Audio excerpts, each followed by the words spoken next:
Welcome again to my channel today, and once again I'll ask you to subscribe. Today we are going to talk about coercive control. Now, coercive control is a pattern or strategy that uses manipulation, intimidation, stalking, threats, menacing, humiliation, isolation, financial abuse, gaslighting, and physical or sexual abuse. These patterns are designed to isolate a person so that they are solely dependent on the individual who is trying to use coercive control. The results are, in coercive control, you are slowly hijacking someone's life and governing their every move.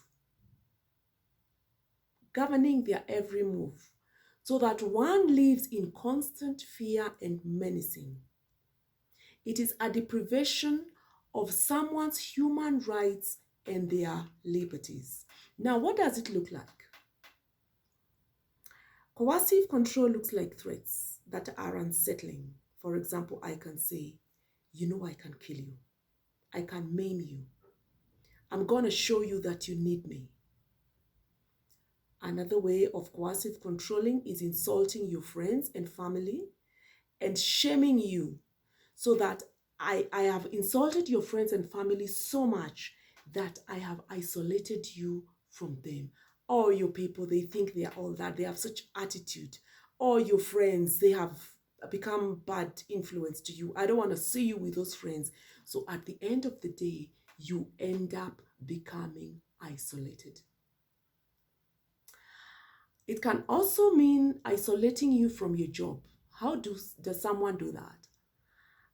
The coercive controller will pick you and drop you so that you never have a minute to socialize with your friends. And they are so punctual. For example, if you're working an 8 to 5 job, they drop you 5 minutes to 8 and 5 minutes to 5, they are already at the parking lot waiting for you. So there is no moment to socialize. They also monitor your whereabouts to the point that some of them can even track your phone. The other thing is they restrict normal activities. For example, taking you shopping. They can take you shopping.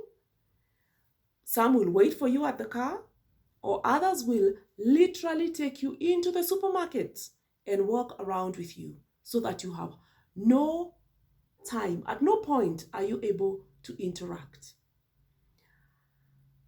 Their verbal communication is also chronic. They tell you you're stupid. They tell you you don't think, you don't have your own mind, you behave like a child.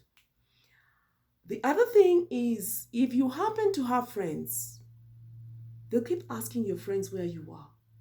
If you said you went for a wedding, they'll ask you, did you go for a wedding with so-and-so? They also monitor what you wear to that wedding. Some of them are so bad, they monitor your diet. Now, coercive controllers, they also will tell you, oh, you know, I miss you so much. I want to see your face. Let's do a video call. They want to actually confirm that where you said you are is where you are. Or they'll tell you like, oh, you said you're with so-and-so, yeah. Let me speak to, give them the phone. Let me speak to them. I just want to say hi. They actually want to confirm if you are with so-and-so. They will also have a habit of humiliating you and degrading you when you are with people. They also have a way of controlling your finances. Remember, sometimes you may be working, but they'll take your credit card. They'll monitor your visits to the bank. They'll probably be the ones withdrawing money. They will also gaslight you and make menacing comments. Gaslighting is where an individual denies your reality. For example, you'll go to their parents' house and you will say something. You're just talking, you know the way family just talks, and you're going to say something, And then when you get home,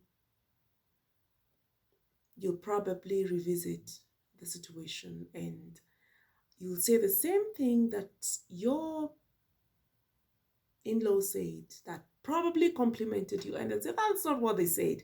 They didn't say that. You imagined. You're so full of yourself. You imagine. They didn't say that. I was there. They didn't say that. And you start wondering, am I going crazy? Or did that person not say that? That is gaslighting, where someone denies your reality. They create a climate of fear and threaten you with punishment. These people can even use sexual abuse on you, including forcing you to be pregnant. For example, in a newly wed couple, this individual will force you to be pregnant so that you are always depending on them. Coercive control is a relationship imprisonment. You want to leave. You want to tell somebody, but there's either no space, there's no channel, or you are so desperate to a point that sometimes you actually believe you are not capable and you're stuck with that person. Sometimes coercive control can be so bad that you end up developing what we call a Stockholm syndrome, whereby your prisoner has imprisoned you for so long that you believe you are safer with them. It affects the people that you love.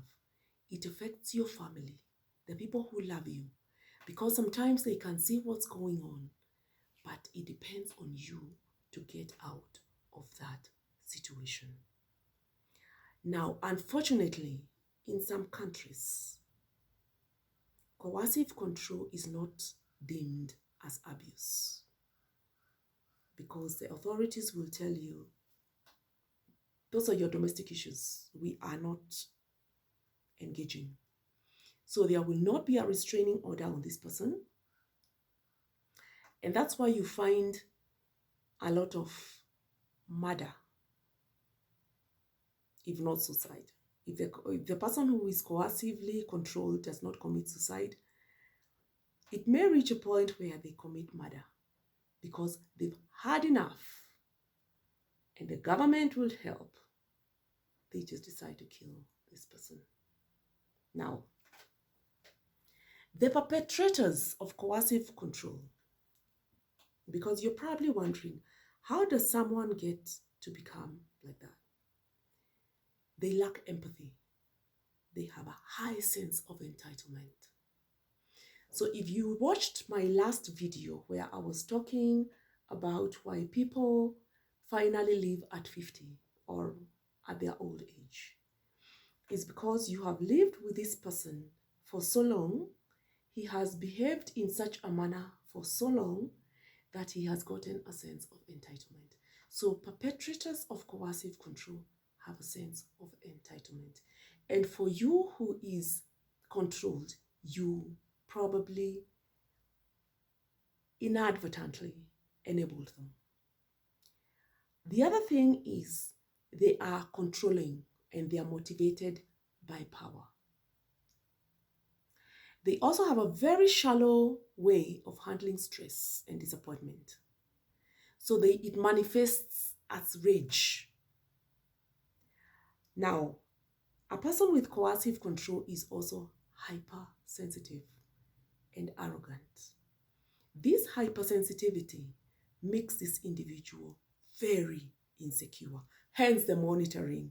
You can understand now why they will take you to the supermarket and wait for you, or will take you to the shops and wait for you, where they want that video call, where they'll take you to work and also pick you. You understand why they will call up your friends. First of all, they want to know your friend. They'll call them up and befriend them so that it's easy to monitor you. They are paranoid. They are cruel. Now, people with coercive control, listen to this. They are very charming. They have charisma. So guess what? When you are controlled so much, you become desperate. You behave like you're losing your mind. You behave like you're not normal. Out there, you actually look like you're the one who needs them. They look good. Oh, your husband drops you and he picks you. He takes, oh, I wish I had a husband who would drop me and pick me to work, who would take me to the supermarket. They are so loving. They are so caring. So when you start complaining, you look ungrateful. You're the one who looks bad. And they look like they are so kind that they even stand living with such a bad person as you who is ungrateful.